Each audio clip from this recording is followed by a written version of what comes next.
नमस्कार। आज हम बात करने वाले हैं माइक्रोसॉफ्ट एक्सेल की और उसके उन रहस्यों की जो उसे सिर्फ एक आम शीट से कहीं ज्यादा बनाते हैं।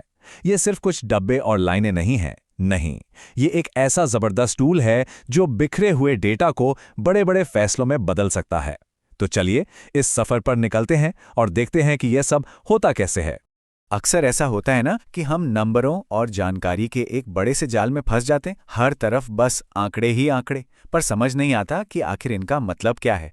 बस इसी उलझन को सुलझाने के लिए एक्सेल है।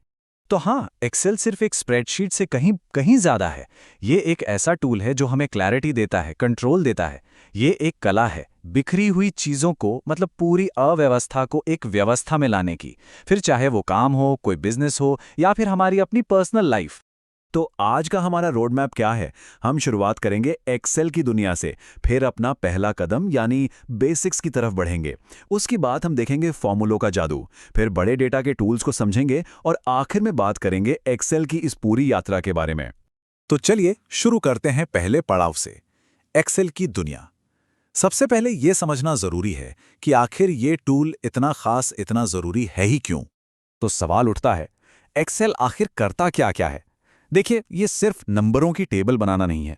ये जानकारी को तरतीब से मतलब ऑर्गेनाइज करता है। बड़ी बड़ी मुश्किल से मुश्किल कैलकुलेशंस को पलक झपकते ही कर देता है। डेटा में छुपे हुए पैटर्न्स और ट्रेंड्स को हमारे सामने लाता है। अरे इतना ही नहीं, ये पूरे के पूरे प्रोजेक्ट्स भी मैनेज कर सकता है। सच कहूं तो इसकी संभावनाएं वो तो बस खत्म ही नहीं होती। चलिए अब आते हैं दूसरे पड़ाव पर।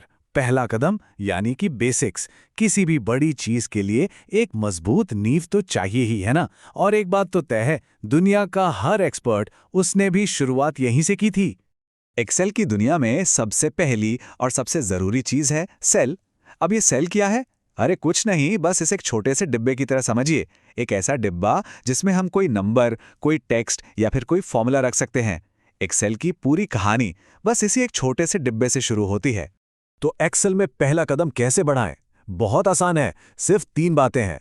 सबसे पहले सेल को समझिए, मतलब इन डिब्बों के जाल में ऊपर नीचे दाएं बाएं घूमना सीखिए। दूसरा, इनमें डेटा डालिए, मतलब नंबर और टेक्स्ट टाइप करिए। और तीसरा, इसे थोड़ा सजाइए, फॉर्मेट कीजिए, रंग बदलिए, फॉन्ट बदलिए, बॉर्डर लगाइए, इसे अपना बनाइए। बस यहीं से ये पूरा सफर शुरू होता है। अच्छा, अब आता है हमारा तीसरा और सबसे मजेदार पड़ाव, फॉर्मूलों का जादू। और यकीन मानिए, यही वो टर्निंग पॉइंट है, वो जगह जहां एक्सेल की असली ताकत, असली पावर देखने को मिलती है। वो पावर जो घंटों के काम को मिनटों में नहीं, सेकंडों में कर सकती है। जरा इस फर्क को देखिए, मजा आ जाएगा। एक तरफ है मैनुअल काम, हाथ से एक एक नंबर जोड़ना, 5 फिर 10 फिर 15। उफ, कितना लंबा और धीमा काम है, और गलती होने का चांस भी पूरा है। और दूसरी तरफ बस एक छोटा सा सिंपल सा formula, equals to sum A1 to A5, और नतीजा एकदम तुरंत, अपने आप और बिना किसी गलती के। इसी को तो कहते हैं एक्सेल का असली जादू। तो बेसिक समझ लिए, फॉर्मूलों का जादू भी देख लिया। अब बारी है चौथे पड़ाव की, बड़े डेटा के लिए बने टूल्स। मतलब जब हमारे पास बहुत सारा डेटा हो, तब एक्सेल उसमें से काम की बात कैसे निकालता है। चलिए देखते हैं कि अपने डेटा को कमांड कैसे किया जाता है। ये देखिए, ये है रॉ डेटा, मतलब कच्चा बिखरा हुआ डेटा। बस कुछ रीजन है, प्रोडक्ट हैं और सेल्स के नंबर हैं। पहली नज़र में इसे देखकर क्या इसमें से कोई कहानी, कोई मतलब निकालना आसान लगता है? नहीं ना? और अब बस एक क्लिक और देखिए, पिछली स्लाइड की वो उलझी हुई कंफ्यूजिंग टेबल अब एक बिल्कुल साफ विजुअल कहानी बन चुकी है। कोई भी इसे देखकर तुरंत बता सकता है कि साउथ रीजन में बिक्री सबसे ज्यादा हुई है। दोस्तों, डेटा को कमांड करने की पावर, इसी को कहते हैं। तो चलिए, अब हम अपने सफर के आखिरी पड़ाव पर आ गए हैं, एक्सेल की यात्रा। यहां हम इस पूरे सीखने के रास्ते को एक साथ देखेंगे और इस बात को पक्का करेंगे कि यह सफर आगे कैसे बढ़ता है। तो मास्टरी तक पहुंचने का यह रास्ता ना बिल्कुल साफ है। पहला कदम होता है बेसिक्स को समझना, डेटा डालना सीखना।